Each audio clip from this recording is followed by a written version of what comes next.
With Dr. Hartman from plastic surgery, please report to the director's office immediately.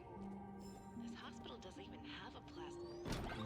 You're finally back, Akivili. Who are you?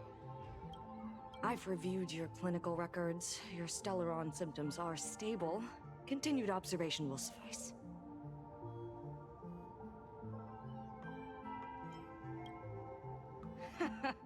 Talk about fate. Ever since our little escapade with the Unshackled on the Xianzhou, I've been wondering when someone as interesting as you would grace our tavern. Next time you come to the bar, I'll treat you to a drink with topology olives and Barnsley fractal pepper. Good news for you.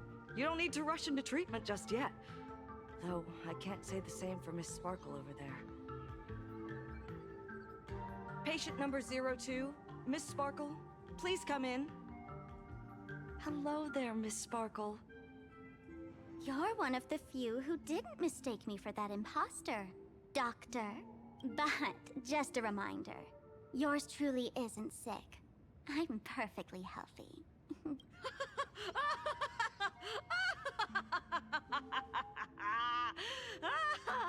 Oh, everyone who comes here says they're perfectly healthy. I've seen so many patients, and you're among the most severe. I could already make an initial diagnosis at first glance. Your ailment is loss of self.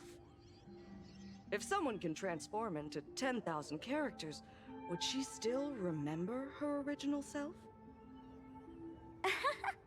Good question. But if someone could become 10,000 characters, does the original even matter anymore? By the way, Doc, are you familiar with any treatment protocols for memetic viruses? Memetic viruses. I've heard about it. The city sent over a few cases. The patients had one thing in common. They were all heavy internet users. The medical records are in the room. You can take a look if you want.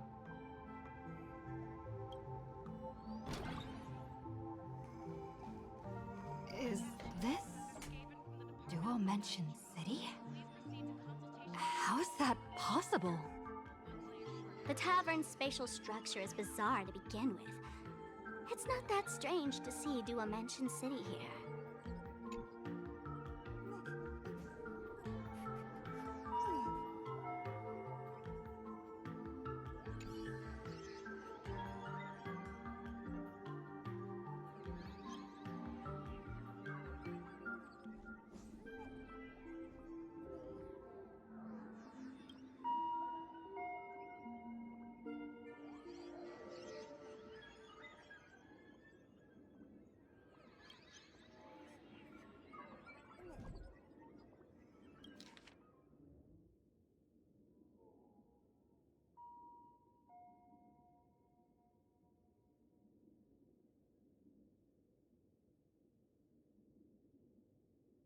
No way. Are these General Yao Guang's medical records?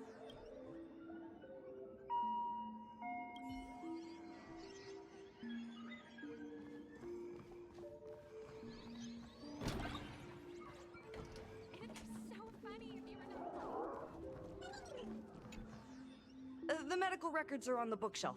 First pile on the left.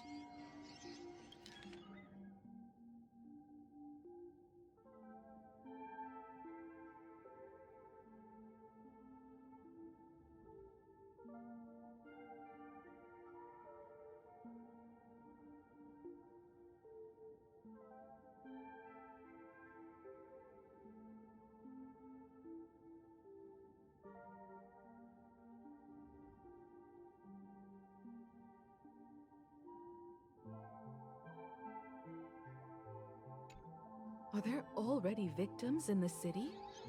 To eliminate the memetic virus, helping Patient Zero face reality is a crucial phase of the treatment.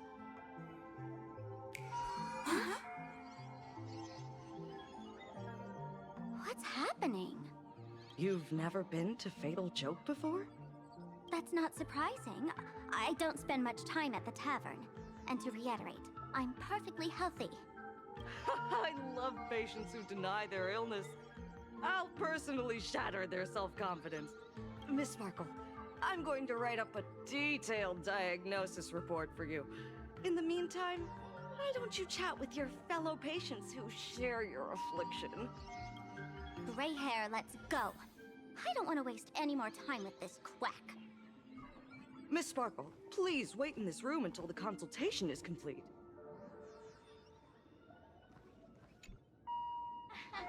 Sparkle, you're back! You seem happy. Yeah, I'm keeping my spirits high, just like she asked. Sparkle, Sparkle! You're the one who told me that a smiling mask will never have bad luck, aren't you? This world doesn't want to see too much sadness, cruelty, rage, or pain. You told me that I just need to smile, no matter what. I did everything you asked. But why did you abandon me? Right now, I just want to scream, to cry, to shout. I just want to devour you all. Just how many masks have you thrown away? Don't worry about it. Everyone sheds just as many versions of themselves in a lifetime.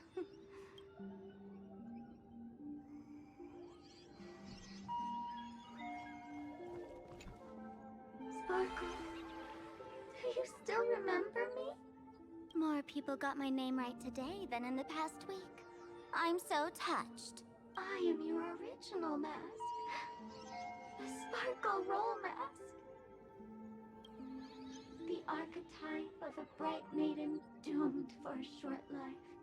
The avenger who perishes with her nemesis. The lover who dies for love.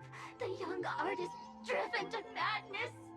You used me to win fame, applause, and countless eager gazes. So why would you cruelly cast me aside? Please, wear me once more.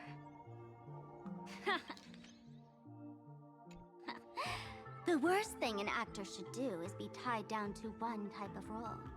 Do yourself a favor and stay down. The diagnosis results are in, Miss Sparkle. Hey there.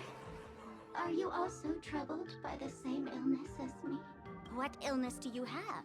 I once suffered from a disease called Fool. A masked fool named Sparkle grew out of me, slowly becoming one with me.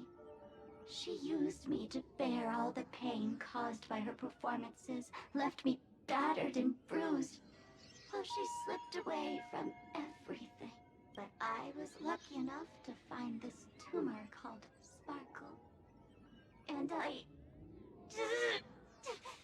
expelled this malignant growth from my body. You're just a tool I discarded. Attention. Miss Sparkle, I have your results. Your main components are madness, humor, and a theatrical personality. Unfortunately, the proportions are badly imbalanced. You're beyond saving. But the silver lining is your mask has fallen off. She's free at last. And that's where everyone's misfortune began. None of the masks I've cast off ever had such strong opinions or such a temper.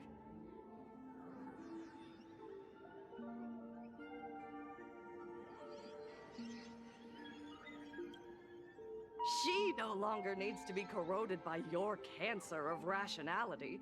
Now she can do anything that you wanted to do but didn't dare to do. Ha! As if there's anything Miss Sparkle wouldn't dare to do. For example, you don't dare wear any one mask for too long.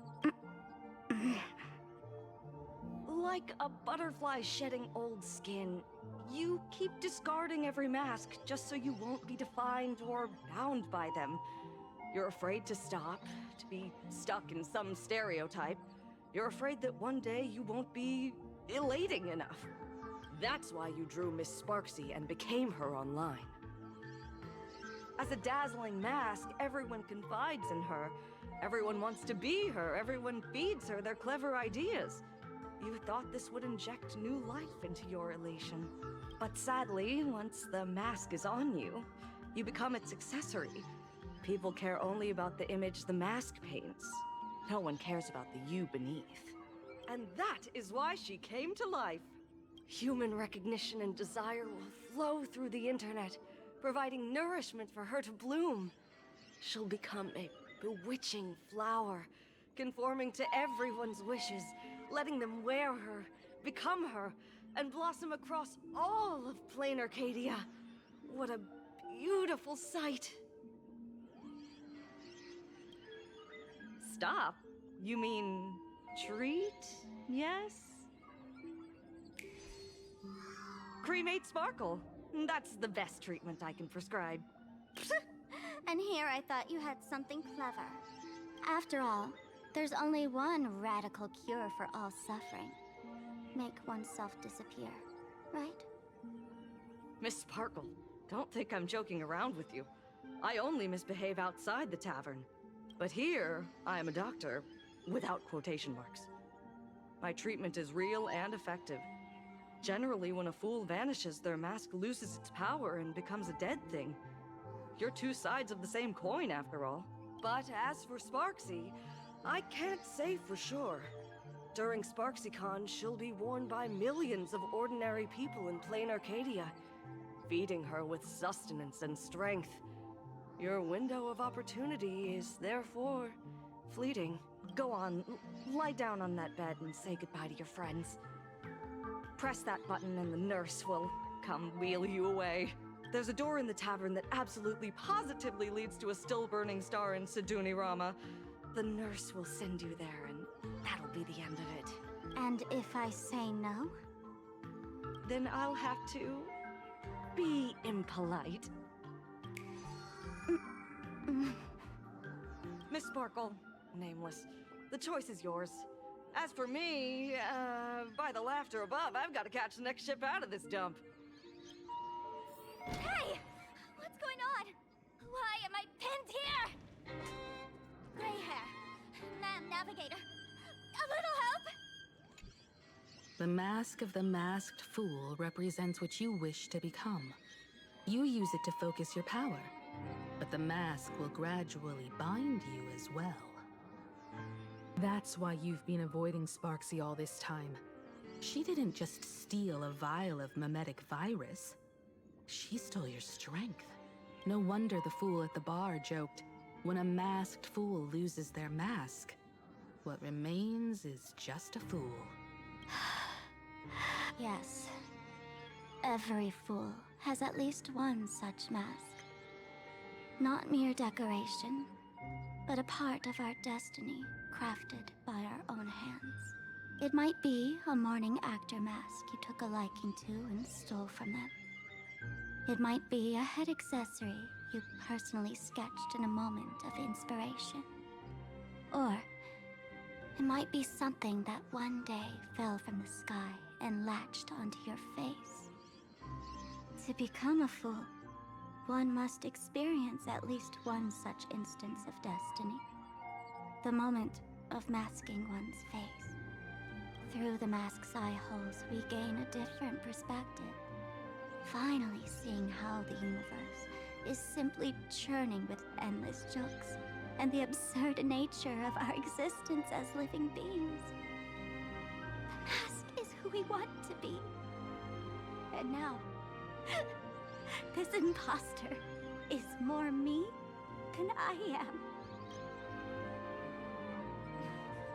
Do it! Press the button. Call the nurse and cremate Miss Sparkle. At least then, the imposter will lose her power for a little while.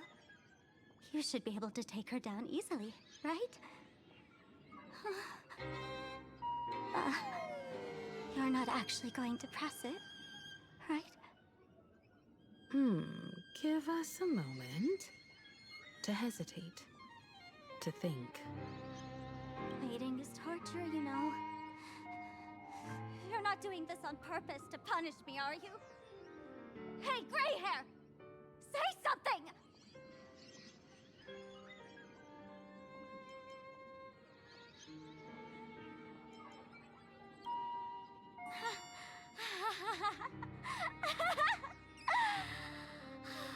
I knew it. Gray hair. You're still that same warm-hearted gray hair I know. Psst. Let me tell you something. While no one was looking, I already popped the battery out of the button. This was a test, and you passed. Since the fool made her choice, she must have a plan to reclaim the mask, right? If you dare say no, I'll press this button and let the orbital cannon cremate you for real. Your sticky little fingers aren't fast enough to steal this battery, are they? There's a way. There's always a way. Miss Sparkle will definitely take responsibility and work together with everyone to stop Sparksicon. What's with this applause? Have we been watched the whole time? Bravo! Please complete your discharge procedures as soon as possible.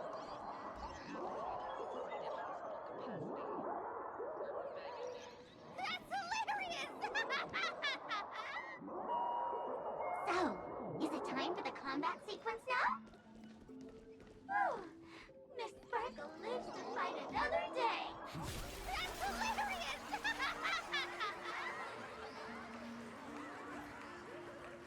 So the audience watched our every move in that treatment? Is this a hospital or a theater? That's life for you. While there's life, there's judgment. In every unseen corner, countless judging eyes are watching, diagnosing, and writing their own prescriptions. I must admit, Fatal Joke is a fascinating place. Real shame I didn't come check it out earlier. Ignore the spectators. They're just here for laughs. They won't help and couldn't if they tried. You said you had a way to stop Sparksy. Let's hear it. What's the plan? I've got a few anti-sparkle weapons in my collection. I've always had this premonition that one day Miss Sparkle would become an unstoppable terror in this universe. Someone has to find a way to stop me before that day comes. On a trip, I met a girl who shared my tastes. She had quite the knack to be a fool. In our battle of wits, she nearly turned me into sparkle paste using the local tumbleweed specialty. She also had a massive mech with beam cannons up the wazoo, ready to blast away any time. I quietly replicated those powerful goodies from my travels. With these anti-sparkle weapons, that imposter won't know what hit her. I gotta say, I'm quite the visionary. You two, let's head to the storage area next. I've already contacted Giovanni. He's doing an inventory check of the lost items there.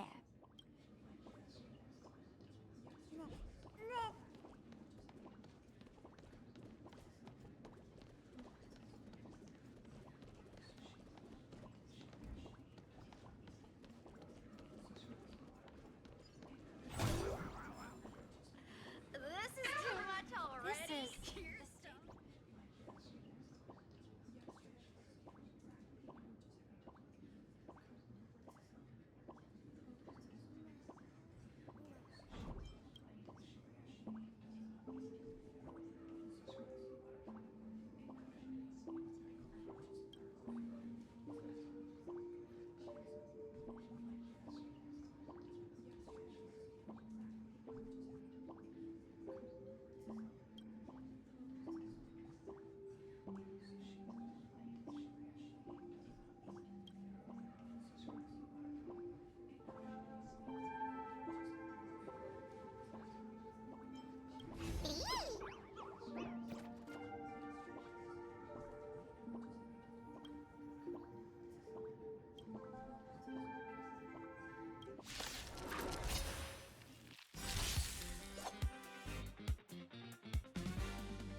to reap. You cannot hide!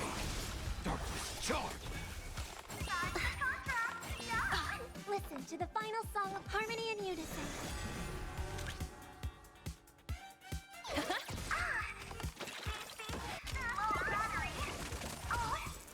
Spend freely. The dice have been cast. Bust. Or maybe I'll take it all! Watch your head! Listen to the final song of life. Darkness charge!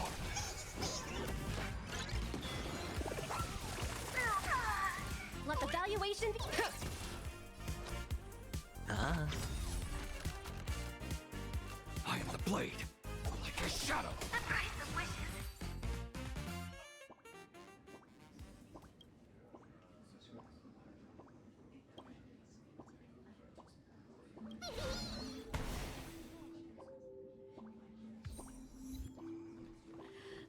This is too much already. Your tolerance for no one can jokes predict the is jokes. way too low.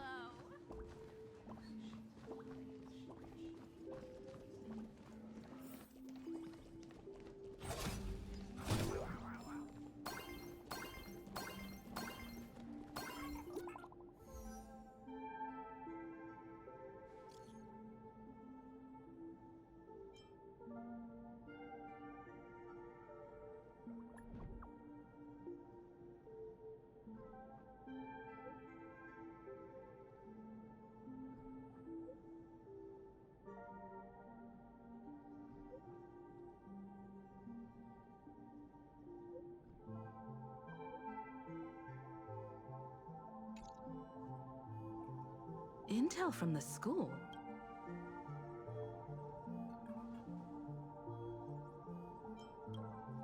The Furbo journalists couldn't find March or Mr. Yang, but they did spot Sparksy taking down the wave mural in the school courtyard. Oh? That's noteworthy. Looks like Sparksy is busy making preparations too. But why do all this? Never mind her for now. Let's check out the Fool's storage area.